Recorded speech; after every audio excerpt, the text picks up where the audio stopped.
Cześć, witajcie już w 12 odcinku Od zera do automatycznego domu. W dzisiejszym odcinku kolejny bardzo ciekawy temat, a mianowicie Home Assistant w Google Home, czyli możliwość sterowania urządzeniami z Home Assistant, które standardowo nie mają żadnego połączenia z Google Home, poprzez asystenta Google. Serdecznie Was zapraszam, rozważcie subskrypcję i zaczynamy.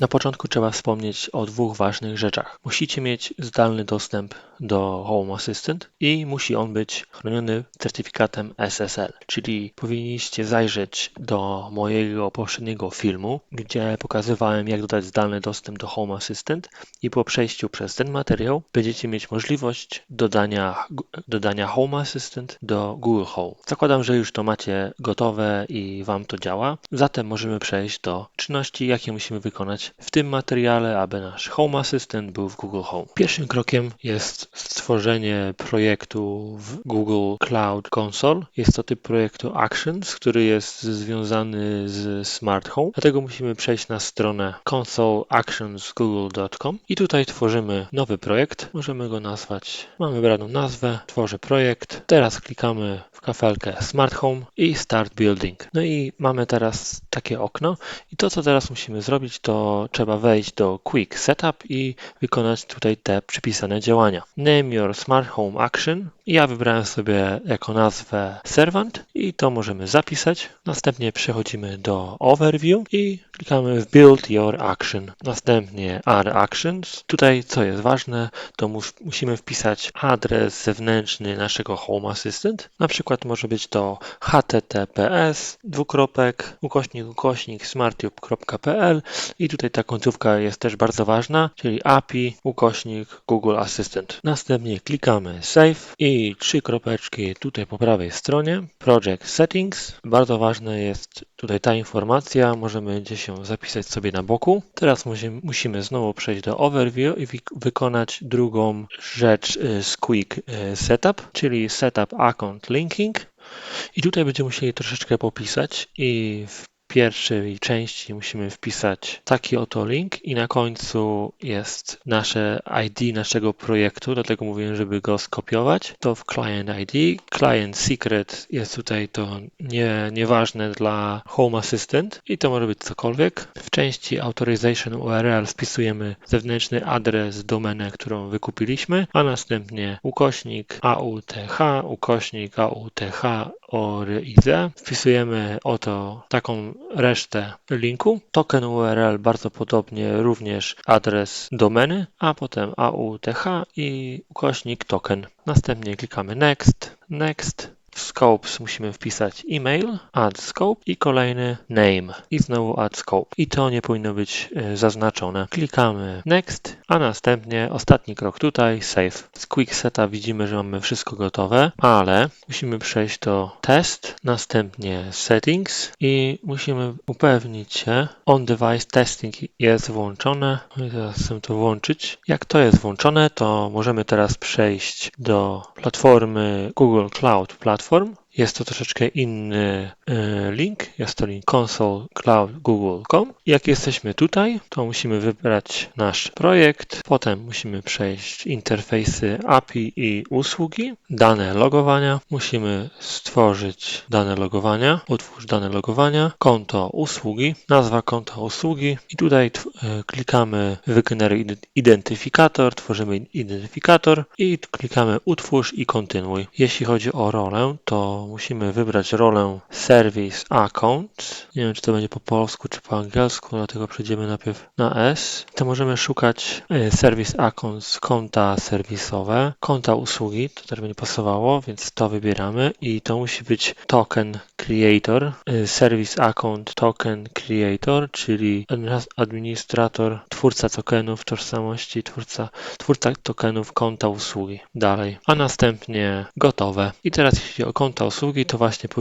powinno się dodać to, co teraz dodawaliśmy. Widzimy, że zostało to dodane. I jeszcze musimy zrobić jedną rzecz do tego nowego konta, które dodaliśmy. Bierzemy ołówek, edytuj konto usługi, przejdziemy do klucze, dodaj klucz. Będzie to klucz typu typ klucza JSON i utwórz. Utworzyliśmy teraz plik JSON-a i dostaliśmy informację, że mamy go przechowywać w bezpiecznym miejscu. I teraz tu możemy zamknij. I teraz to, co zostało ściągnięte, powinniśmy zmienić tego nazwę na nazwę serwis_account.json i tak teraz zrobię. Zmień nazwę i mamy plik nazwany jak powinien i teraz musimy go dodać, ten plik, do tego samego folderu, gdzie mamy plik configuration.yaml, czyli przychodzimy do naszego Home Assistant. Jeżeli przychodzicie to co ja, to macie taką aplikację, taki dodatek jak File Editor i tutaj w głównym folderze, czyli tutaj tym Home Assistant, gdzie jest configuration.yaml, bierzemy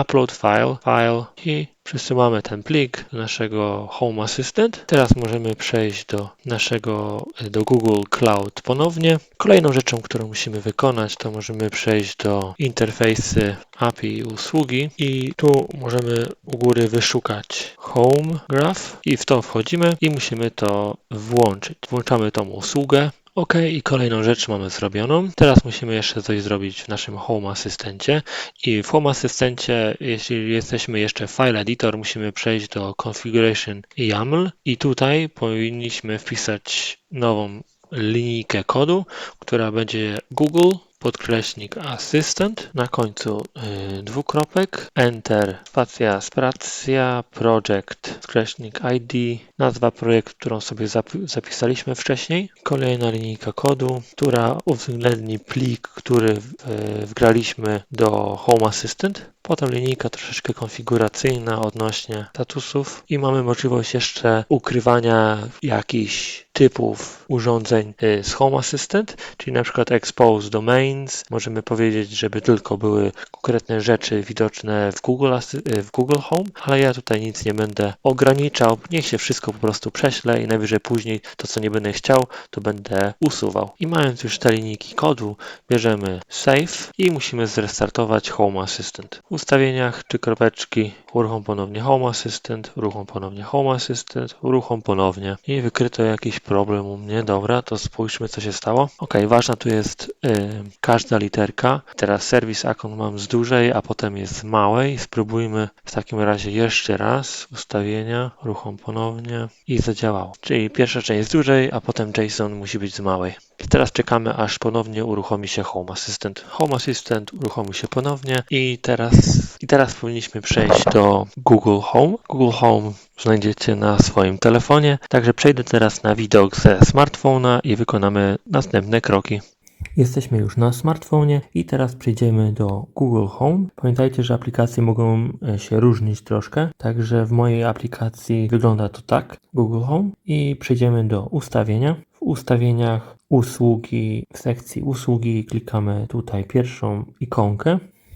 Teraz musimy wyszukać nazwę, którą utworzyliśmy i moja nazwa to była Servant i tutaj bierzemy w takim razie lupkę Servant. Ja niestety zrobiłem teraz błąd, bo nazwałem tak samo jak poprzedni projekt i teraz szczerze to nie wiem, który zadziała, ale spróbujmy z pierwszym.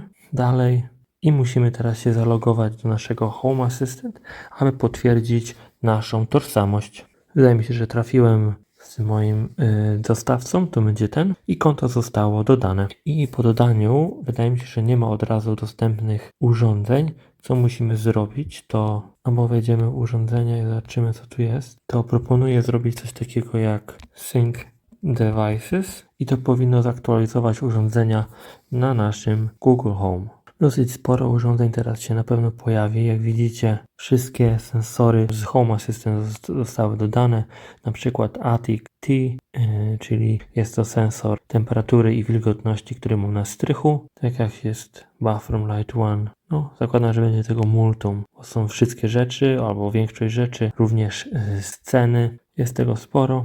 I tutaj jest ważna rzecz, którą trzeba wspomnieć, to jeżeli macie jakieś urządzenia, które są dodane do Google Home i macie je tak samo nazwane w Home Assistant, to one zostaną zdublowane. Ja miałem taką sytuację, że na przykład chciałem otwierać garaż, no i mówiłem komendę i co miał włączyć i jedno urządzenie zostało włączane powiedzmy poziomu Google Home, a potem drugie urządzenie było te same drugie urządzenie, ale tak naprawdę te same urządzenie było włączane z Home Assistanta. I jak brama się otwierała, to za chwilę się po sekundzie się zatrzymywała. I rozwiązaniem jest to, że możemy wyrzucić urządzenia, które nie mają być widoczne w Google Home, albo zmienić po prostu nazwę urządzeń, żeby miały swoje nazwy unikatowe. I dobra, tutaj wydaje mi się, że już mamy dodane te urządzenia, więc to wszystko jest. Jak widzicie, mam tutaj i moją klimatyzację, Gree AC. I tutaj na przykład mogę wejść w kitchen i mam 4 światła nad stołem. I również stworzyłem urządzenie, które jest po prostu Kitchen Table, czyli to jest grupa świateł z Home Assistant, która jest po prostu 4 światłami naraz. Czyli klikając Kitchen Table wyłączę wszystkie 4 światła. To działa tak, że one się wyłączyły, ale pokazują są jako włączone. Coś widzę, że status nie do końca działa, ale teraz jak kliknąłem 2 razy szybko, to światła się włączyły i działa. Ale jak ja z tego będę korzystał, to zaraz Wam pokażę. I na przykład, jeżeli dosyć lubiłem bardzo do czego się to może teraz mi przydać, podam Wam jakiś jeden przykład i pokażę, jak to dokładnie zrobić. Wchodząc do łazienki, światła mi się nie zapalają, jeżeli rolety są odsłonięte. Rolety są otwierane i zamykane w określonym godzinach, w zależności od tego, kiedy jest wschód i zachód słońca.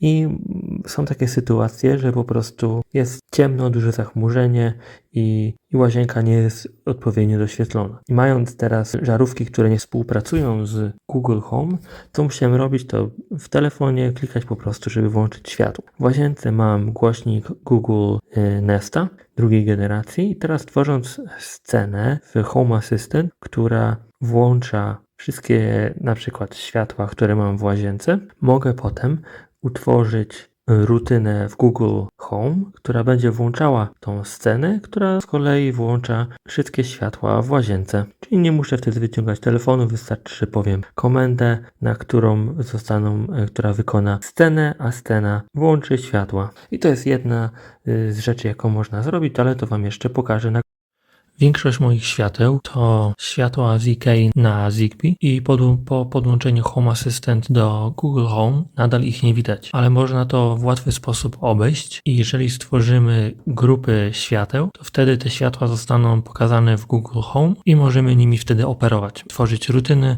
które na przykład włączają te światła. I tak na przykład, jeżeli przejdziemy do Bathroom, to tu w Bathroom mam 6 żarówek i tych 6 żarówek tutaj nie ma, ale jeśli spojrzymy na jakie są tutaj dostępne urządzenia, jest to Bathroom Basin Left i Right. I te 2 światła są stworzone jako grupy świateł w Home Assistant. Już w jednym z pierwszych materiałów pokazywałem, jak tworzyć grupy, ale po prostu wchodzimy do integracji, tam pomocnicy i stwórz nowego pomocnika i jest to po prostu grupa świateł. Wtedy po dodaniu takiej grupy i synchronizowaniu urządzeń w Google Home będziemy widzieć te światła. Czyli mając już stworzoną grupę świateł, możemy poprzez Google Home te światła włączać i wyłączać. Natomiast druga opcja, jaka jest możliwa, to jest to stworzenie skryptu w Home Assistant i po stworzeniu skryptu w Home Assistant, gdzie skrypty mogą mieć już bardzo dużo różnych działań i są bardzo podobne do automatyzacji. Teraz Wam pokażę, jak w Home Assistant wygląda moja grupa świateł. I wchodzę w integrację, tutaj w pomocnicy i jak zobaczymy, tutaj pierwsza grupa Bathroom Basin Left i ta druga grupa Bathroom Basin Right. Co właśnie są te 2 grupy tam widzimy, a normalnie tych świateł, które są przypisane do tej grupy nie ma w Google Home. I teraz druga rzecz to skrypty. I skrypty znajdziemy w automatyzacjach oraz sceny i potem przechodzimy do zakładki skrypty i tu w skryptach co stworzyłem, to widzicie 5 różnych skryptów i na przykład Bathroom Lights On. I jak teraz w to wejdziemy, no to mamy sekwencję akcji, które mają się wydarzyć. I tutaj jeśli chodzi o skrypty, a automatyzację, to w automatyzacjach mamy triggery, czyli coś, co inicjuje taką automatyzację, a potem są również warunki. I jeżeli te warunki na przykład nie są spełnione, to automatyzacja może się nie wykonać. W skryptach również byśmy mogli coś takiego zrobić, ale nie jest to tak intuicyjne jak w automatyzacjach. Ale dobra, jeśli chodzi o ten skrypt, to tutaj jest łączenie światła Bathroom Basin Left i Bathroom Basin Right. Teraz ten skrypt jest widoczny w Google Home i żeby Wam pokazać, jak to wygląda w Google Home, no teraz wrócimy do Google Home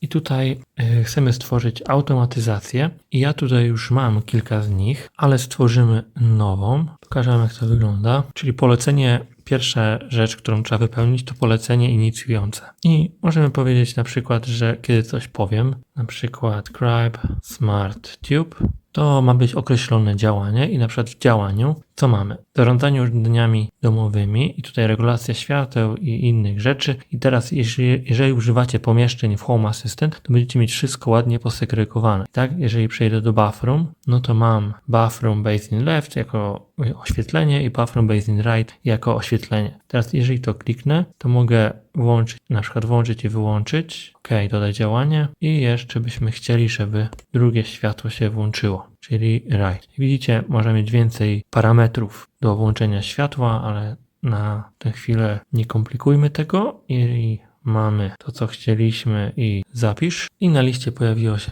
Subscribe SmartTube. Ma przypisane 2 działania. I zaraz spróbujemy to wykonać, ale jeszcze Wam pokażę skrypty. Gdzie są skrypty, które tworzycie? Skrypty nie będą dostępne tak na liście urządzeń, ale jeżeli przejdziemy do tworzenia kolejnej automatyzacji, powiedzmy już bez polecenia inicjującego, ale dodaj działanie. Teraz zarządzanie znowu urządzeniami. Jeżeli przyjdę na sam dół, to jest taka kategoria oświetlenia. Jeżeli w to klikniemy, to w oświetleniu, nie wiem akurat dlaczego w takiej kategorii, ale w takiej kategorii wrzucają się nasze skrypty. Tak jak mówiłem, mieliśmy 5, no i 5 tutaj mamy i którą Wam pokazywałem, to bathroom lights on i to mamy dodaj działanie i tutaj również włącza się lewa i prawa strona w łazience. Może jeszcze spróbujemy tutaj też dodać, żeby pokazać Wam, że to działa. Może piszemy Smart Tube, I like it. W sumie to nie wiem, czy polskie polecenia by działały, albo może to spróbujemy. Subskrybuj mój kanał. OK, i zapisz. I stworzyliśmy jedną rutynę, dwie rutyny, 2 automatyzacje. Obie włączają to same światło. Jedna to jest SmartTube,